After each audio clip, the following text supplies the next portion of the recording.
பாருங்கக்கா.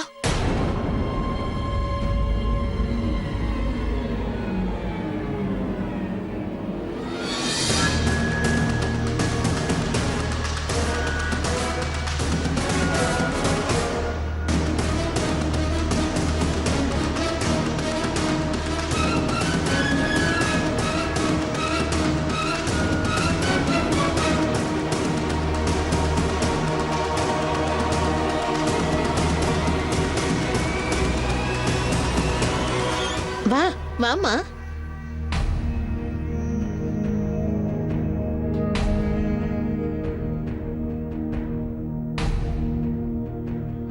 அம்மா, அது வந்து என்னம்மா சொல்லு. அம்மா, நான் ரூம்ல நல்லா தேடினேன். ஆனா குங்குமம் எங்கேயுமே கிடைக்கவே இல்லை.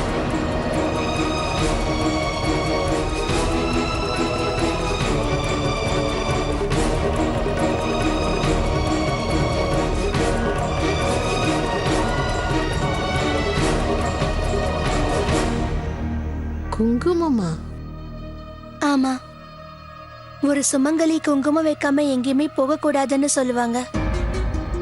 அது குடும்பத்துக்கு நல்லதில்ல. அதோட அத அபசகுணம்னு சொல்லுவாங்க.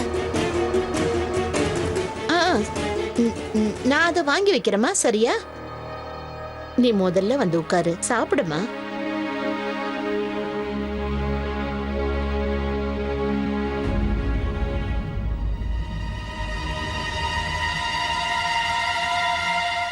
கடவுளே,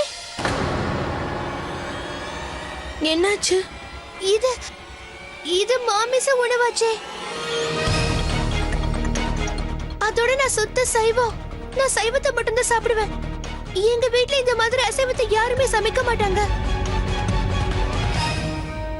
ஓ மேர, இங்க பாருமா. நீ ஏன் இப்படி எல்லாம் பேசிட்டு இருக்க? நீ இதெல்லாம் சாப்பிட்டு இருக்க. அட, இது எல்லாமே உனக்கு ரொம்ப பிடிக்கும். இங்க இங்க பாரு. நீங்க நீங்க என்ன பண்றீங்க? நான் இந்த மாதிரி அசைவ உணவுகளை தொட்டு கூட பார்த்ததில்ல. ஆனா நீங்க என்னென்ன சொல்றீங்க?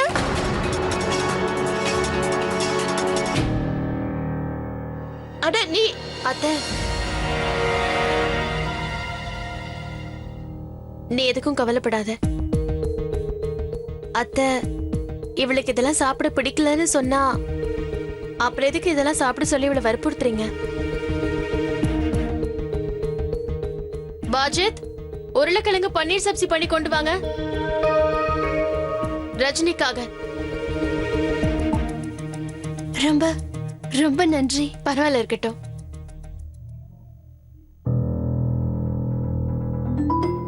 அயான் சார் எங்க காணோம்? நான் அவர்கிட்ட என்னோட கணவரை பத்தி விசாரிக்கணும்னு நினைக்கிறேன். அது வந்து அண்ணா இப்போ வெளியே போயிருக்காரு. நான் அவருக்கு ஞாபகப்படுத்துறேன். சரி.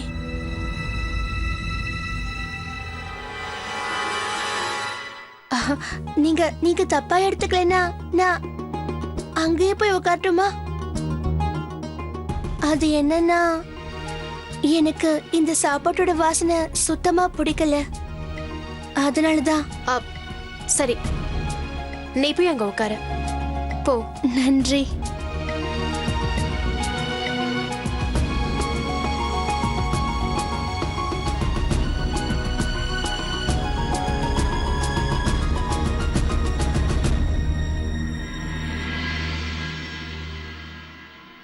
எல்லாம் அல்லாவோட கையில தான் இருக்கு.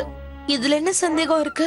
இங்க பாருங்க அண்ணி, உங்களுக்கு ரெட்டை குழந்தை ஒண்ணும் பிறக்கலையே.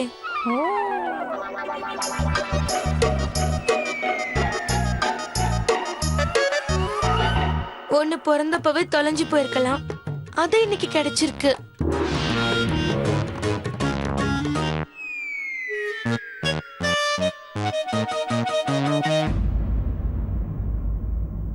Excuse me. எஸ், நான் செக் அவுட் பண்ணனும். ஓகே நீங்க மேம். கொஞ்சம் என் பில்ல சீக்கிரமா ரெடி பண்ணுங்களேன். Okay ma'am, thank you. எனக்கு ஒரு டாக்ஸியும் வேணும். Okay ma'am, thank you. கிளம்பிட்டியம்மா? நீ எப்பவும் சந்தோஷமா இருக்கணும். அந்த அல்லாஹ் உன்னோட எல்லா வேண்டுதலையும் நிறைவேற்றட்டும்.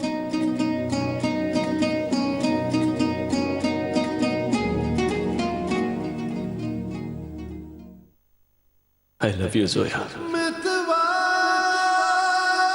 அல்லாஹ் எல்லாரோட வேண்டுதலையும் நிறைவேற்றுவாரு. அவர்தான் என் பொண்ணோட உயிரையே காப்பாத்திருக்காரு. அவர் மட்டும் இல்லைன்னா என் பொண்ணோட நிலைமை ரொம்ப மோசமாயிருக்கும். அன்னைக்கு என்ன சாப்பிட கொடுத்தாங்கன்னே தெரியல. என் பொண்ணுக்கு அன்னைக்கு ராத்திரி அவளுக்கு என்ன நடந்துச்சுன்னே தெரியல. அவ எல்லாத்தையுமே மறந்து போயிட்டா.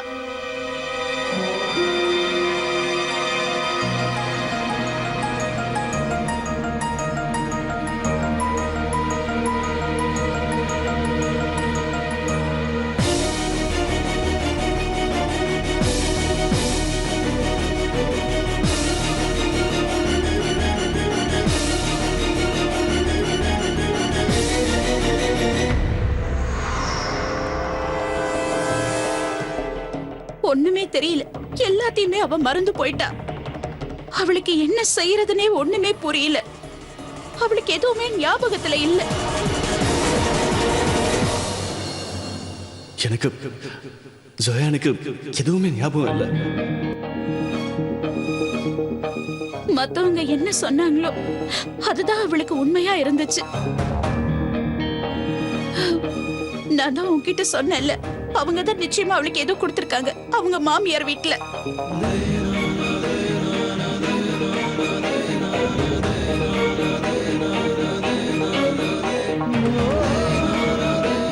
ஜோயா, நீங்களும் அங்கதானே இருந்தீங்க?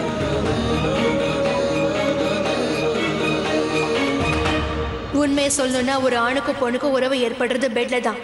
அப்புறம் நீயே பாரு, உன்னோட அசாரோட அந்த உறவை ஏற்படுத்திக்க போறது நீ இல்ல நான் தான்.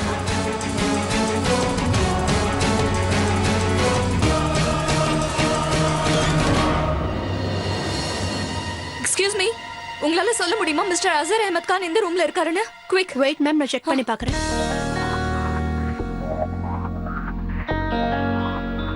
ப்ளீஸ் கொஞ்சம் சீக்கிரம் பாருங்க ப்ளீஸ். கொஞ்ச நேரத்துக்கு முன்னாடி தான் அவர் செக் அவுட் பண்ணிட்டு போனாரு மேம்.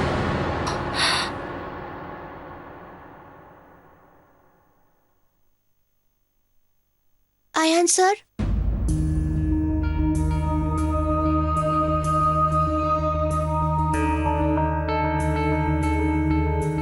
அது நுஷத் சொன்னாங்க நீங்க என் கணவரை தேடிதான் வெளியே போயிருந்தீங்கன்னு. என்னாச்சு? தகவல் தெரிஞ்சுதா? இப்ப வரைக்கும் அவரை பத்தி எந்த தகவலும் தெரியல. ஆனா போலீஸ் அவங்களோட முடிஞ்ச முயற்சிகளை பண்றாங்க. அப்புறம் நானும் என்னால முடிஞ்சதை செஞ்சுக்கிட்டு இருக்கேன். இன்ஷா அல்லாஹ் அவரை சீக்கிரமே கண்டுபிடிச்சிடலாம். அவரும் என்ன தேடிக்கிட்டு இருப்பாரு. எனக்கும் விக்ரம்க்கும் நடுவுல ஒரு பெரிய சண்டை ஏற்பட்டுடுச்சு. அயான், சொல்றேன்ல. அப்புறம் நான் அவர் மேல ரொம்ப கோபமா இருந்தேன். அதனால யார்கிட்டயும் சொல்லாம வீட்டை விட்டு வந்துட்டேன். ஆனா அவர் கெட்டவர் இல்ல.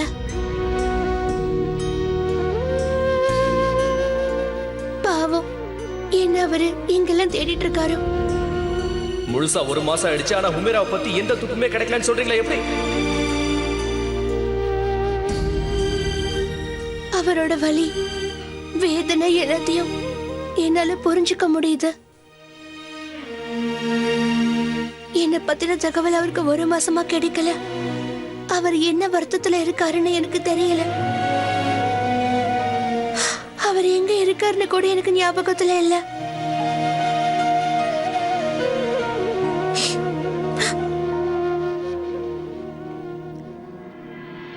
அயான் சார்,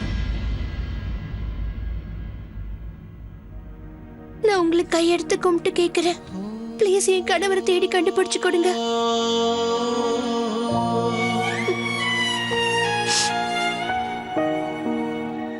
நான் உங்ககிட்ட என்னுடைய வேண்டி கேட்டுக்கிறேன். அம்மா அதை மறந்தாலும் மறந்திருக்கலாம். அதான் நான் உங்ககிட்ட கேட்கிறேன். நீங்க எனக்கு ஒரு தாலி கயிறும் குங்குமமும் வாங்கி கொடுக்க முடியுமா? தாலி கயிறா? ஆமா, ஒரு சுமங்கலி எப்பவுமே தாலி இல்லாம இருக்க கூடாது. பஸ் ஆக்சிடென்ட்ல அது எங்கேயோ தான் காணாம போயிருக்கணும். கணவர் இருக்கும்போது தாலி கட்டாம இருந்தா அது அபசகுணமாயிடும். அப்புறம் விக்ரம் என்னை கூட்டிட்டு போக இங்க கண்டிப்பா வருவாரு. அப்ப நான் முன்னாடி மாதிரியே இருக்கணும். அப்படி இருக்கத்தான் நான் விரும்புறேன்.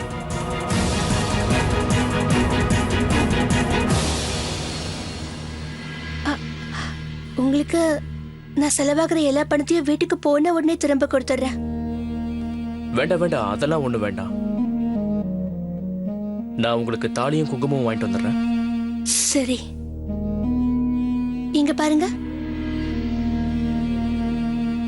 நீங்க ரொம்ப நல்லவரா இருக்கீங்க.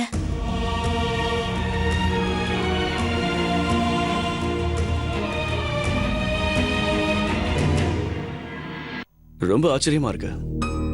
பேஷண்ட் அவங்களோட பேரு ரஜினி சுக்லான்னு சொல்றாங்க. ஆனா நீங்க எல்லாரும் அந்த பேர் உள்ள பொண்ண உங்களுக்கு தெரியாதுன்னு சொல்றீங்க. அப்புறம் ஏன் பேஷண்ட் தன்னை ரஜினி சுக்லான்னு சொல்லிக்கணும்? எங்களுக்கு இருக்கிற குழப்பமே அதுதான் டாக்டர் சார். என் பொண்ணு குணமாயிடுவல்ல? இதை பாருங்க, இது சைக்கலாஜிக்கல் ப்ராப்ளம் மாதிரி தெரியுது. அப்புறம் இந்த மாதிரி விஷயத்துக்கு நம்ம வேறு வரைக்கும் போய் தான் ஆகணும். அதாவது இந்த ப்ராப்ளத்துக்கான உண்மையான காரணத்தை நாம தெரிஞ்சுக்கணும். அது வரைக்கும் எங்களால ஒன்றும் பண்ண முடியாது. அப்புறம் இன்னொரு விஷயம் ரொம்ப முக்கியம். நீங்க யாரும் பேஷண்ட் கிட்ட பேசாம இருக்காதீங்க. ஒருவேளை அவங்க உங்ககிட்ட அவங்களோட ஹஸ்பண்ட் எங்கன்னு கேட்டா இன்னும் கொஞ்ச நாள்ல வந்துருவாருன்னு சொல்லுங்க. ஏதாவது சாக்கு போக்கு சொல்லிக்கிட்டே இருங்க. ஆனா ஒரு விஷயம் மட்டும் ஞாபகம் இருக்கட்டும், அவங்க சொல்ற எந்த விஷயத்தையும் தப்புன்னு மட்டும் சொல்லிடாதீங்க.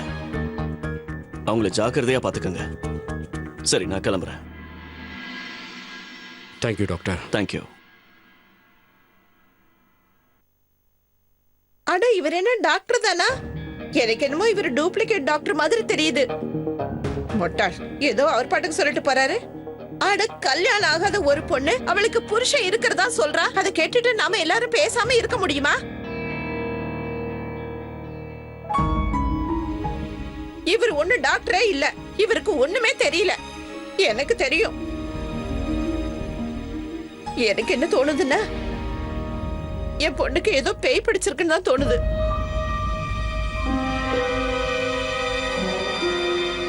ஒரு நிமிஷம் அத்தை, காரணம் தெரிஞ்சிருச்சுன்னு நினைக்கிறேன். அண்ணா, இதை கொஞ்சம் படிங்க.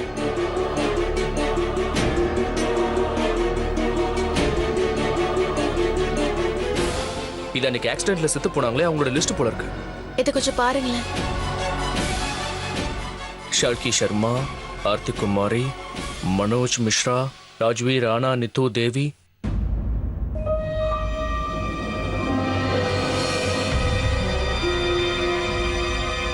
அயான், என்னாச்சு? அப்பா, இங்க மேல இருந்து 14வது பேரை பாருங்க.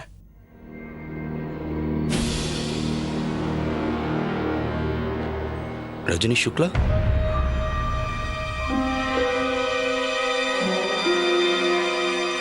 அப்படின்னா இந்த பேரோட அன்னைக்கு அந்த பஸ்ல ஒரு பொண்ணு நிச்சயமா இருந்திருக்கணும். அதான் ஹுமேராவும் தன்னை ரஜினி சுக்லான்னு சொல்லிட்டு இருக்கா. ஆமா, ஆனா ஹுமேரா வேற ஒருத்தியோட பேரை ஏன் தன்னோட பேருன்னு சொல்லிக்கிட்டு இருக்கா? அண்ணி, நீங்க ரொம்ப சரியா சொல்லிருக்கீங்க. ஹொமேரா மேல ரஜினி சுக்லாவுடைய ஆவி உட்கார்ந்து இருக்கு. அண்ணி, நம்ம ஏதாச்சும் பண்ணியே ஆகணும். வாங்க.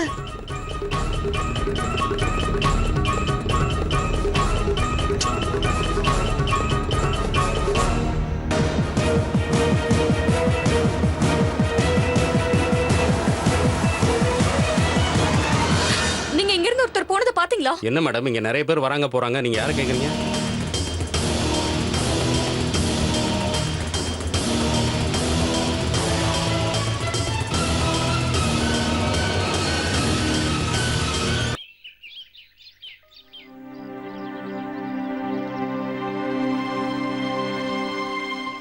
என்னாச்சு தில்ஷாத்?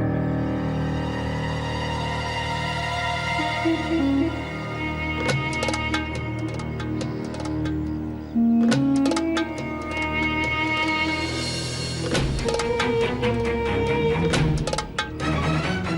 மூஞ்சியை மறைச்சுக்கிட்டு நீ சுத்துறதா கேள்விப்பட்ட? ஓ ஆசாரோட நிக்கா நின்னு போச்சுன்னு கேள்விப்பட்ட? ஆ? அப்புறம் இன்னொன்னு கூட கேள்விப்பட்ட, உன்னோட மருமக எங்கேயோ ஓடி போயிட்டாலாமே. அண்ணி வாங்க போலாம், ரொம்ப லேட் ஆகுது, வாங்க போலாம். அட கொஞ்சம் இரு ஷெரி, நமக்கு ஒண்ணும் அப்படி லேட் ஆகலையே. பாவம் இந்த தில்ஷாத்துக்கு தான் லேட் ஆயிடுச்சு. 10 நாளுக்குள்ள உன் மகன் அசாருக்கு நிக்கா பண்ணுவேன்னு சொன்ன. யா அல்லாஹ், இப்போ 1 மாசத்துக்கு மேல ஆயிடுச்சு, அசாருக்கு நிக்கா ஆகவே இல்ல.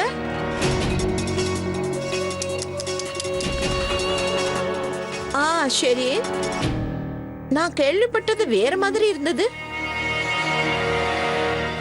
இதுக்கெல்லாம் காரணம் ஆசார் பண்ண தப்புதான் நான் கேள்விப்பட்டேன். அவன் ஏதோ வேற ஒரு பொண்ணு கூட. அல்லாஹ், ஒரு பக்கம் புருஷன் கைவிட்டு போன அவமானம், அதோட இப்ப ஊர் ஜனங்களுக்கு முன்னாடி இப்படி ஒரு அவமானம். உண்மையிலேயே உனக்கு ரொம்ப கஷ்டம்தான் தில்ஷாத் பேகம்.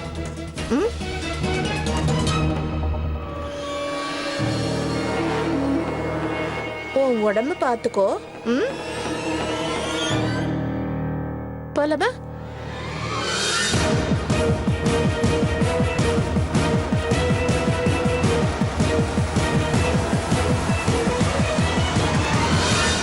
ஒரு விஷயத்தை நாம எப்பவுமே மறந்து போயிடக்கூடாது. தான் செய்யற பாவ காரியத்தை வச்சுதான் ஒரு மனுஷனோட விதியே எழுதப்படுது.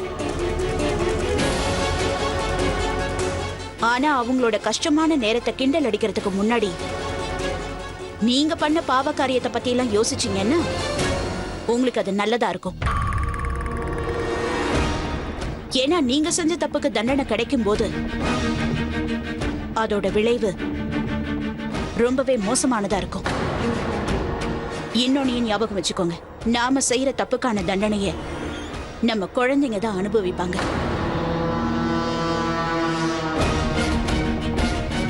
இதுதான் அந்த கடவுளோட தீர்ப்பு. புரிஞ்சுதா?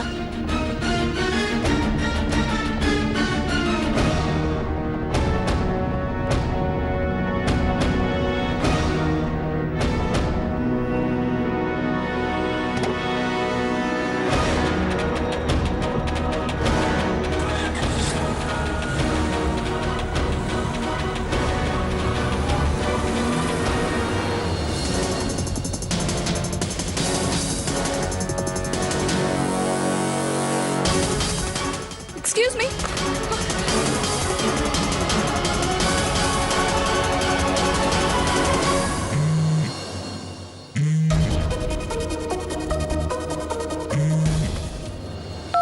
ஹலோ ஹலோ மிஸ்டர் கான், நான் ஜோயா பேசுறேன். மிஸ்டர் கான் ப்ளீஸ் எனக்கு கால் பண்ணுங்க.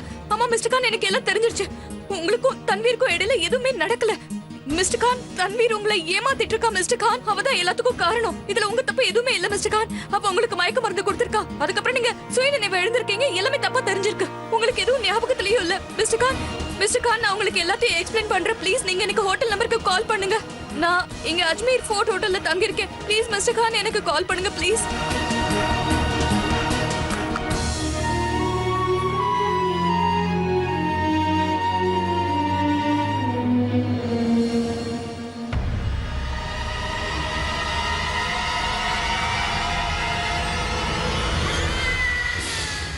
எனக்கு எல்லாமே தெரிஞ்சு போச்சு. உங்களுக்கும் தன்வீருக்கும் இடையில எதுவுமே நடக்கல மிஸ்டர் கான். தன்வீர் தான் உங்களை ஏமாத்திக்கிட்டு இருக்கா. அவதான் எல்லாத்துக்குமே காரணம் மிஸ்டர் கான். ஜோயா உயிரோட இருக்காளா?